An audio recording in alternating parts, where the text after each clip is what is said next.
Hello everybody, my name is Furlanetto and today I'm here to talk about the contingency leadership theory.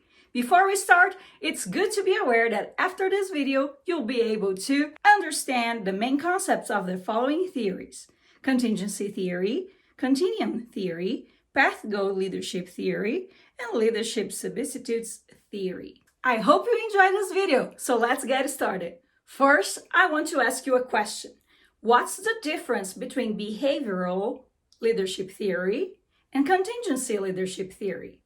Let's take a look. Behavioral theories try to establish the one best leadership style for all situations, while contingency leadership theories state that there isn't a best leadership style for all situations. That being said, it's time to move on. Let's take a look at each contingency leadership theory in a deeper way. Number 1, contingency leadership theory. Contingency leadership theory was created by Fiedler in 1951.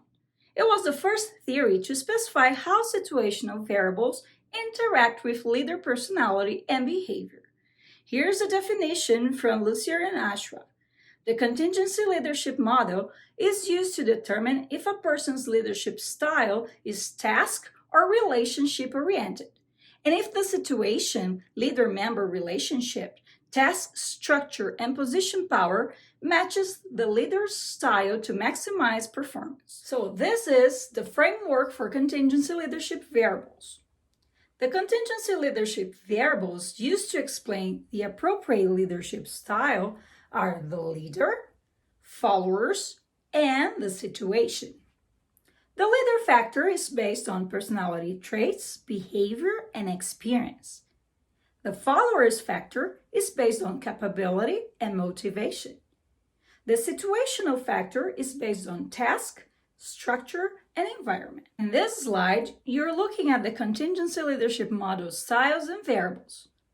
The contingency leadership model styles are task and relationship.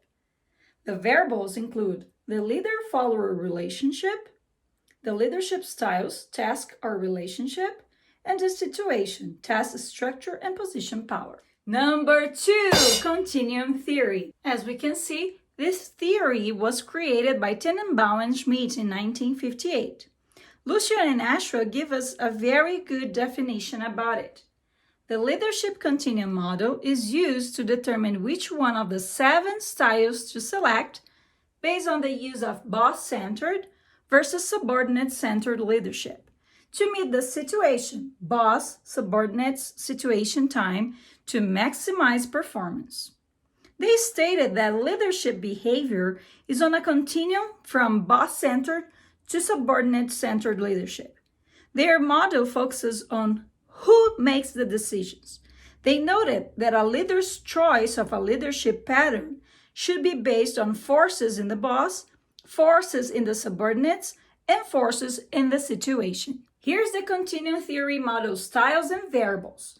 The 2 major continuum leadership model styles are boss-centered and subordinate-centered.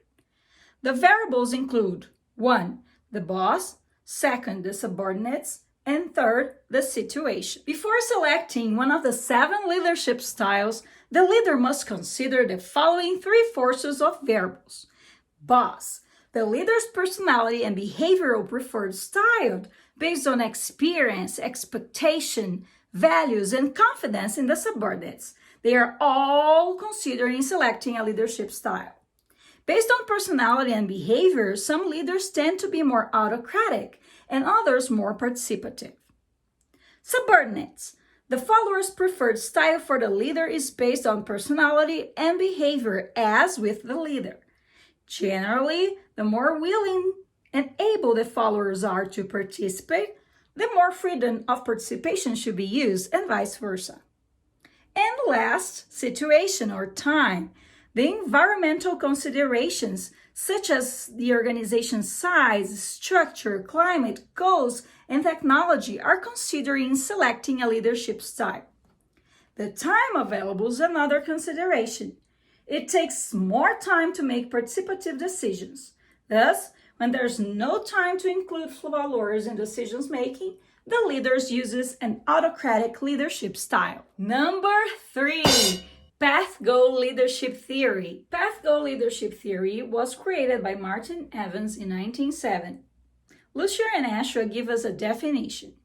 The Path Goal Leadership model is used to select the leadership style appropriate to the situation to maximize both performance and job satisfaction. Here, you are looking at the Path Goal Leadership Theory model styles and variables. The Path Goal Leadership model styles include directive, supportive, participative, and achievement-oriented.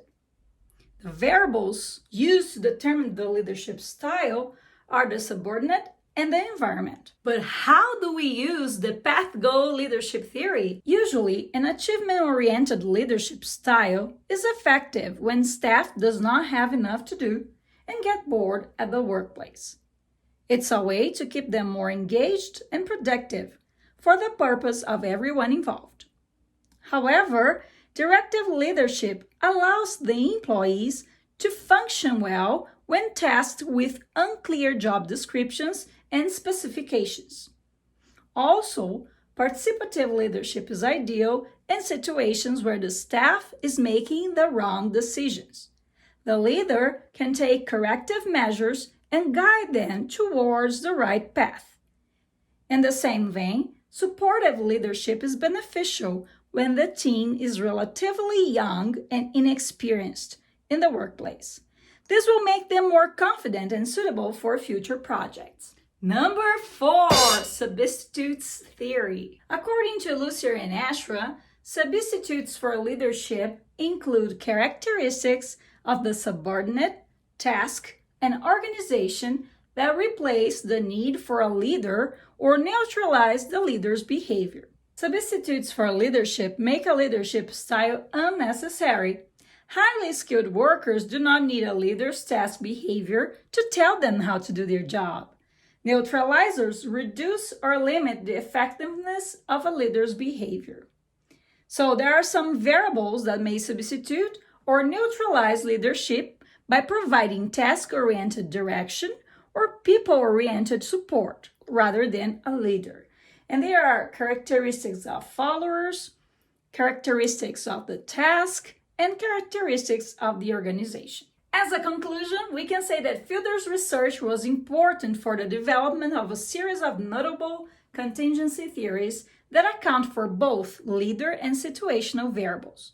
We can also say that contingency theories are very important to understand leadership effectiveness. And that's it, guys. I hope you enjoyed this video and that it helped you learn and understand a little bit better about the contingency leadership theories. Thank you so much for your attention. See you soon. Bye.